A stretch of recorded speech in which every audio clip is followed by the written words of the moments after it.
इलाके में 30 km अंदर घुसे यूक्रेनी सैनिक, हुई जबरदस्त फायरिंग और ड्रोन से अटैक, पुतिन को घोषित करनी पड़ी इमरजेंसी।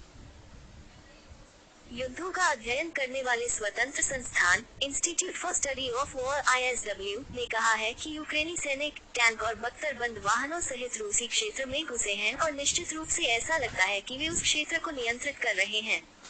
यूक्रेनी सैनिक रूस के कुस्क ओब्लास्ट क्षेत्र में 30 किलोमीटर अंदर तक घुसे।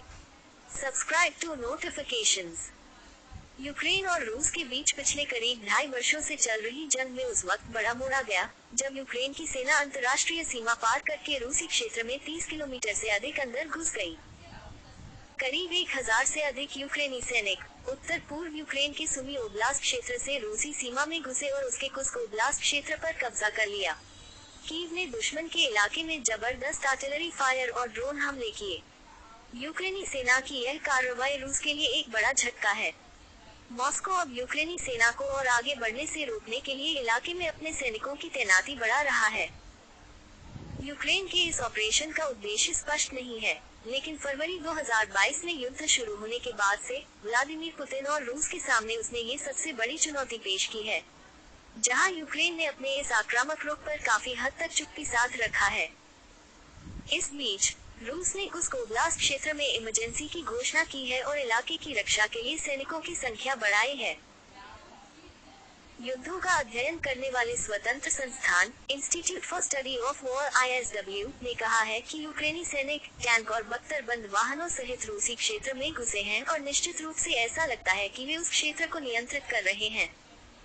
रूसी सैनिक फेडरल सिक्योरिटी बॉर्डर सर्विस के जवाब और चेचन मर्सिनरी रूस के लिए लड़ने वाले चेचन्याई लड़ाके कुस्क क्षेत्र में तैनात हैं।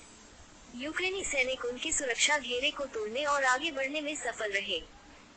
ISW के मुताबिक 8 अगस्त तक यूक्रेनी सैनिक कुस्क ओब्लास्ट क्षेत्र के स्वेर्डलेकोव, सुरजा, मलाया और ल्यूबिमोका में पहुंच चुके थे। व्लादिमीर पुतिन ने इस घुसपैठ को कीव द्वारा बड़े पैमाने पर उकसावे की कार्रवाई करार दिया है और रूस के शीर्ष जनरल ने इसे कुचलने की कसम खाई है।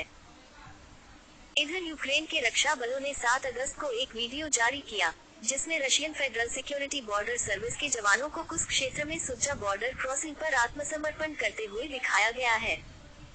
रॉयटर्स ने इमारतों, संकेतकों, सड़क चिन्हों और लेआउट के जरिए वीडियो को सत्यापित किया है और कहा है कि यह रूस के कुस्क क्षेत्र में सुरजा बॉर्डर क्रॉसिंग का है। रूसी रक्षा मंत्रालय ने कहा कि वह कुस्क में और अधिक बल और हथियार भेज रहा है, जहां यूक्रेनी सैनिक सीमा पार कर रूसी क्षेत्र में प्रवेश कर रहे हैं। रूस की स्टेट मीडिया ने बताया कि रक्षा मंत्रालय ने कुस्क के सुदजानस्की में BM-21 Grad multiple rocket launcher, तोपें, टैंक और मिलिट्री ट्रक भेजे हैं।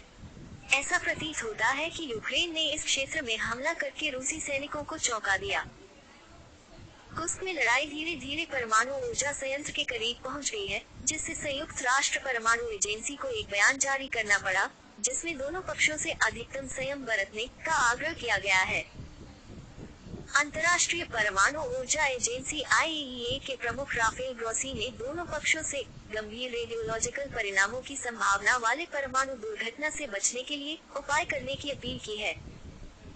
यूक्रेन ने खुले तौर पर घुसपैठ की बात स्वीकार नहीं की है, लेकिन राष्ट्रपति वोलोदिमीर जेलेंस्की ने एक बयान में कहा है कि रूस को भी अपने हमले के परिणामों को महसूस करना चाहिए।